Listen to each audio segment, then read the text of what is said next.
বন্ধুরা বন্ধুরা নমস্কার। আমি আবার ফিরে এসেছি। দেখো,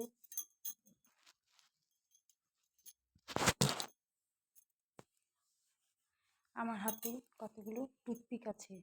আমি ওষুধের খোলা দিয়ে টুথপিক তৈরি করেছি। এই যে টুথপিকের কোনাগুলো দেখছো, এই যে কোনাগুলো দেখছো, এই কোনা, তারপর এখানে বিভিন্ন রকম শেপ দিয়ে নিয়েছি। এই কোনা, এগুলো এমনভাবে দেবে যাতে দাঁতের মাঝখানে যে হালকা মাংসর পিণ্ডটা আছে, মাংসের অংশটা আছে, সেই অংশটার ভেতর যেন লেগে গিয়ে রক্ত না ঝরে। সেরকম হালকা হালকা করে টুথপিক দিয়ে এই টুথপিক দিয়ে দাঁতের থেকে ময়লা তোমরা অনায়াসে বের করে নিতে পারো। চলতি বাজারে টুথপিকগুলো দিয়ে যদি হাতের কাছে না থাকে, তাহলে এভাবে ওষুধের খোলাগুলো ফেলে না দিয়ে, ডাস্টবিনে ফেলে না দিয়ে, এভাবে তোমরা টুথপিক তৈরি করে নিতে পারো। তাহলে আজকের মতন আসি। নমস্কার।